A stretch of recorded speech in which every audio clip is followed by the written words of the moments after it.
राष्ट्रीय जनता दल के नेता तेजस्वी यादव ने आरोप लगाया कि बिहार में नीतीश कुमार सरकार द्वारा पेश किया गया बजट बढ़ा चढ़ाकर झूठ और जुमलों की स्याही से तैयार किया गया है। उप मुख्यमंत्री सम्राट चौधरी द्वारा राज्य में चुनाव से पहले अंतिम बजट पेश किए जाने के तुरंत बाद विधानसभा परिसर के बाहर तेजस्वी यादव ने संवाददाता से बातचीत की और उन्होंने पूरे मामले पे क्या कुछ कहा, चलिए सुनते हैं। बिहार का बजट जो है वो पेश किया गया है और ये सरकारी पन्नों पर झूठ और जुमलों की स्याही से लिखा हुआ भाषण जो है माननीय उप मुख्यमंत्री सम्राट चौधरी जी ने पढ़ा है, मगर इससे जमीनी सच्चाई कुछ और है, वास्तविकता कुछ और है। और पूरी तरीके से जब हम लोगों की सरकार 2015 में महागठबंधन की थी, उस जमाने से ही ये बात पुरानी बातें दोहराई गई हैं। हर ब्लॉक में स्टेडियम बनेगा।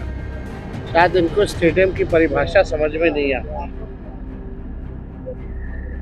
आज तक 10 सालों में या इतने सालों में आज तक जो है किसी भी प्रखंड में ढंग का स्टेडियम आज तक नहीं बना है। वही पुरानी बातें जो 5 घंटों में जो है पटना पहुंचेंगे, 4 घंटों में पहुंचेंगे, लेकिन स्थिति क्या है? पुल पुलिया टूटता रहता है, भ्रष्टाचार का भेद चढ़ता रहता है। एक पुल मेगा जो पुल जो बन रहा है वो एक बार नहीं 3-3 बार टूटता है, फिर भी किसी पे कार्रवाई नहीं होती।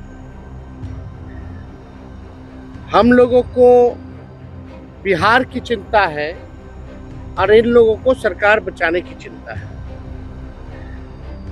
हम लोगों को लगा कि इस आखिरी बजट में जो इस मौजूदा सरकार जो एनडीए की सरकार है नीतीश कुमार जी के नेतृत्व में, ये इन लोगों का आखिरी बजट है। अब ये लोग दोबारा सत्ता में आने वाले लोग नहीं।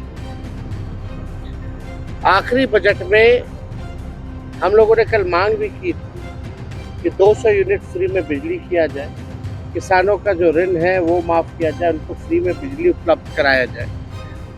माई बहन मान योजना के तहत कम से कम 65% ऐसी महिलाएं जिनको खून की कमी है। बिहार प्रदेश में सबसे ज्यादा बौनेपन के शिकार जो होते हैं बच्चे हो रहे हैं पूरे देश में।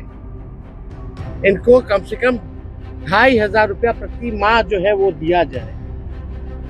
हम लोगों की मांग थी कि गैस सिलेंडर को जो है 500 रुपया कर दिया जाए। वृद्धा पेंशन, विधवा पेंशन, दिव्यांगों का पेंशन 400 से बढ़ा करके ये 1500 रुपए कर दे। लेकिन इसमें कहीं भी इस मौजूदा बजट में इस एनडीए की सरकार ने ध्यान नहीं दिया। लेकिन आखिर कब तक नहीं करेंगे? हम लोग हमेशा इस लड़ाई को लड़ेंगे और इनसे जो है नाक रगड़वा करके भी करवाना पड़े तो महिलाओं के खाते में उनको आर्थिक न्याय दिलवाने का काम हम लोग जरूर करेंगे। आप बताइए, 3,17,000 करोड़ का बजट इन्होंने बताया है। जब बिहार को रेवेन्यू ही नहीं आ रहा है तो ये 3,17,000 कैसे पहुंच गए? बात है कि ये इन्फ्लेटेड बजट है। बढ़ा चढ़ा करके अगर बोलना ही था तो 3 लाख क्या, लोग 5 लाख बोल देते हैं, 5 लाख करोड़ करेंगे तो इसका कोई मतलब नहीं है। पिछले बार भी जो बजट में इन लोगों ने घोषणा किया था, कौन सा काम जो है इन लोगों ने पूरा करने का काम किया है? पूरी तरीके से जो है धरातल पे कुछ नहीं नजर आ रहा। 7 निश्चय की बात करते थे, 7 निश्चय का बताओ कौन सा योजना सफल है?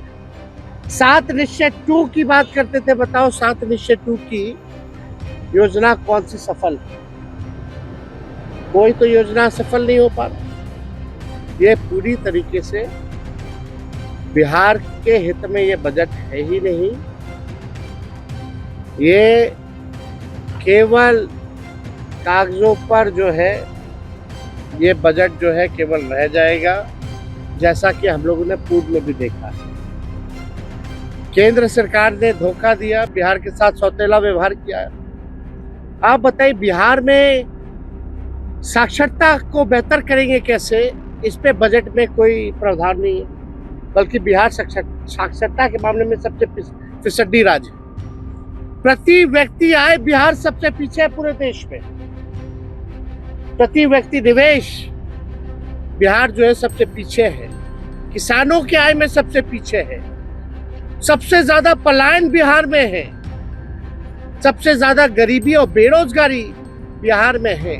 कहीं कारखाने खोलने की बात नहीं कही गई, कहीं फैक्ट्री लगाने की बात नहीं कही गई। कहीं भी आप देखिएगा